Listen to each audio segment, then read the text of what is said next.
All right, y'all, we back. Part 2 of the playoff bracket prediction.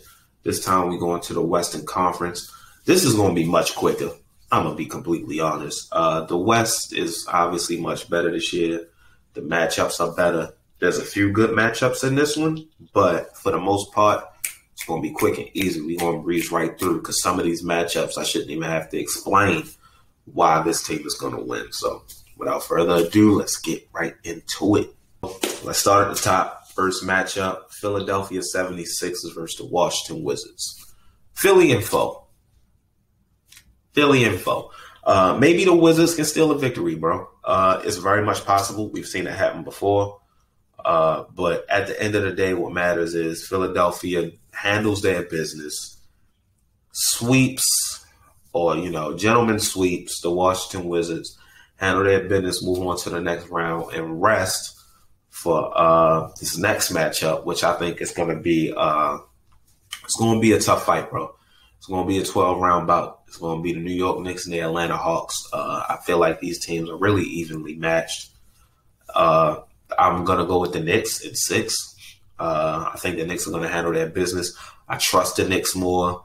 Obviously, the Hawks have Trae Young, but the Knicks have Julius Randle, who has stepped up big time, most improved player this year. They have a nice core. They play together as a team. They have great chemistry. They coach well. They fight for each other as far as on the court. You can tell. And I love what this team has become. Obviously, I've been a part of making jokes about the Knicks, over the past few years. But what they've done this year is very nice to see. And NBA basketball is always better when the Knicks are good. So not a slight to the Hawks, but I just don't see them pulling this out. But it'll be great experience for them moving forward, with Trae Young, a nice young all-star leading them, and a nice young core. They'll develop, and they'll be in positions like this more in the future. But right now, I think it's the Knicks' time. So moving on to the next matchup, it is the most anticipated in the first round in the East. Milwaukee Bucks and the Miami Heat repeated the second round last year when Miami upsetted the Bucks and sent them home. I feel like it's going to be different this year, man. The Miami team's not the same. Let's just keep it 100. A lot of people are saying, hey, they still got Giannis' number. I don't think so. And I think the addition of Drew Holiday to this Milwaukee team is really going to help in this situation because they took Giannis out of the series. Point blank. He only had Chris Middleton to lean on. And I feel he has Chris Middleton and Drew Holiday to lean on. And Drew Holiday is much more of a leader on the court and can bring the team back together, settle things down, come up with ways to get some players involved, create his own shot if need be. I feel like that Drew Holiday addition is really going to help, not even just on defense, but on offense when Giannis isn't able to, get going on offense or carry the offense as far as his dominance goes. But I'm going with Milwaukee in 5. I'm going to be honest. I feel like Milwaukee is going to make a statement here. Hey, we're not here to play this year. We want this championship. Giannis is hungry. I feel like he's hungry. I want to see him pissed off. But, I'm going with Milwaukee in 5. Next one, we have, let me go down. What's going on? My shit freeze.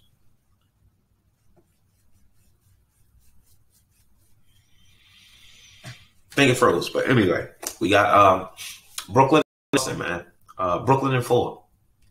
I wouldn't be surprised if the Boston Celtics stole a game. Jason Tatum is that type of guy where, hey, you know what? I'm not going out like this. I need to lead us to a victory, and he'll do it. But in the grand scheme of things, it won't matter because Brooklyn will be moving on. Celtics just don't have enough to keep up. They're not going to give Brooklyn trouble, whereas they're, like I said, can't see them getting one game, but I'm not expecting it. So, Brooklyn in 4.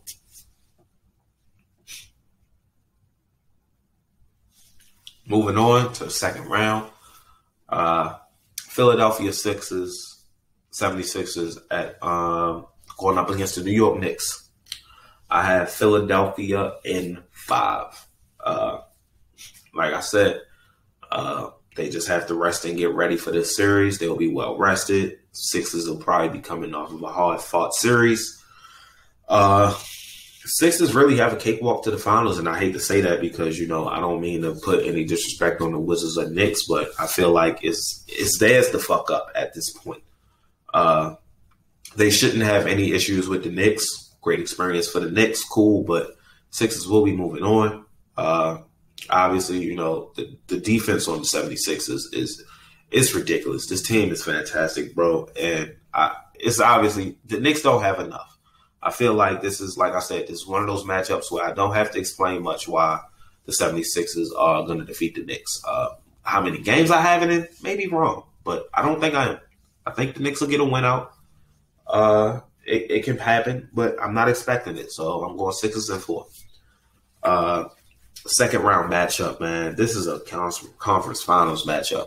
We got Giannis and the Bucks versus the Brooklyn Nets trio, man. Surprisingly enough, I'm going with Milwaukee in 6. Brooklyn has the firepower, yes. You can't stop Kyrie, Harden, and KD. It's impossible. Does Milwaukee have the firepower to match? No, but they're a great, well-oiled team, and they have great defense.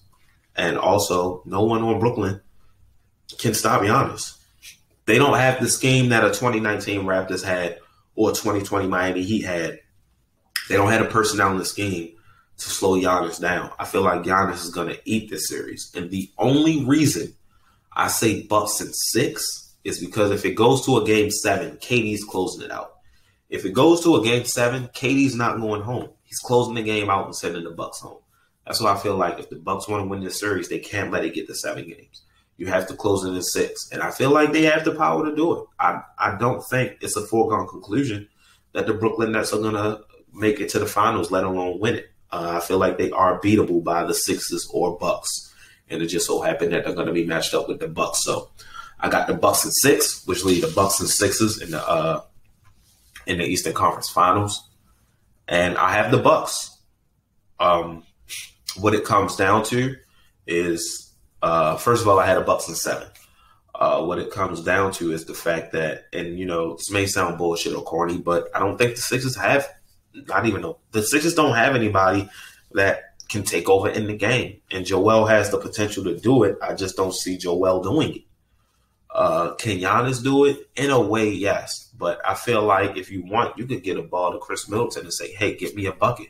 One of the best ISO players in the league. You can get a ball to Drew Holiday and say, hey, get me a bucket. They're a great defensive team. These are 2 great defensive teams, and that's my favorite kind of basketball.